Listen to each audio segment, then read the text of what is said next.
Okay. All right, put your hands together for Phoebe. Come on. Why? Why? Looks like it's English tonight, so I'm really nervous about my debut coming up, and it turns out there's a lot to do before your debut. So number one, you have to write your material. So I have that, so that's why I'm here. And number two, you have to invite your friends to come. And let me tell you, it's very, very hard to invite my friends to come. So one day I talked to one of my close friends. She thought Takeout Comedy was a restaurant. So let's see what's on the menu. So we have $120 for struggling comedians, i.e. people who think that they're funny, and then all the way down to A-list laughs, which you pay more than $200. So I really want her to come, so I tried to convince her, well, laughing is really good exercise, you know? You've been talking about how much you want to lose some weight, and then laughing is good cardio. But then she said, no, I don't want to have laugh lines, so I guess you should, have fun. Then I feel bad taking up her time, and then, okay, then I'll talk to you later. I don't want you to miss your Botox appointment. Oh. So yeah, it's difficult to invite my friends to come over, but my parents are cool. Even though they can't speak English, they want to come. So I think they're somewhere. And if they don't laugh at your jokes, that's fine. So, besides my friends, my parents, I've invited my favorite high school teacher to come, and he taught me chemistry. He used to laugh at my assignments a lot, so I'm sure he'll have a good time during my debut. So I have to write my material, I have to invite friends to come over, and next I have to decide what I should wear for my debut. And my mentor said, the hotter you think you are, the more clothes you wear. But men know nothing about fashion. I need more specific fashion advice. So I turned to my girlfriends, and they were like, yeah, he's right, you should totally go naked on stage. Okay, thank you.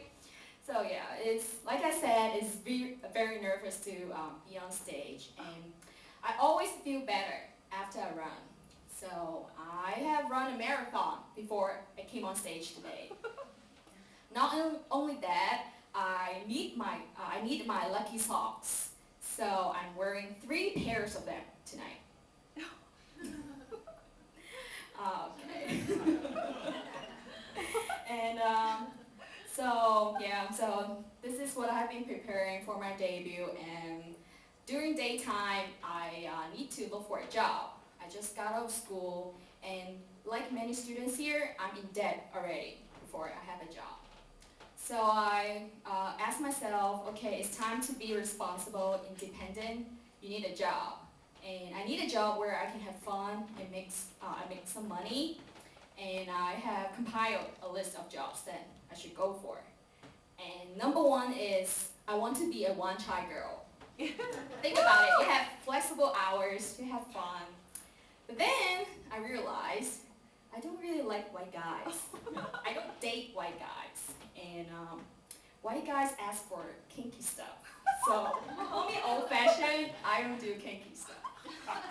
So, okay, forget about one-child girl. Number 2 is flight attendant. You can't beat the perks. You can travel while you work, so that's a really cool job. And so I went to this recruitment event and talked to this HR lady. She asked myself, okay, so what kind of flight attendant do you see yourself as? Then I told her, well, I want to be a cool flight attendant. I'll be like, hey, what's up? Welcome on board. She was surprised because that's what she's expecting, right? Then we continued with the job interview, and at the end, she asked me how tall I was. So I told her I'm 5'1", and then she declined me politely and said, okay, we'll be in touch. Of course I was disappointed, because why would you need to be like 6 foot to be a flight attendant? What do they do on flights? Well, let's see, they always start a flight with crappy greeting, boring greeting, and then they do all sorts of safety demonstration that nobody cares. They tell you about the speed, the altitude of the flight. They wake you up to sell you things you don't need, and they forget your drink orders. So I can do that. But finally, UPS hired me as a flight attendant for a cargo flight. So that's the next best thing. Well, thank you, ladies and gentlemen. That's all I have tonight.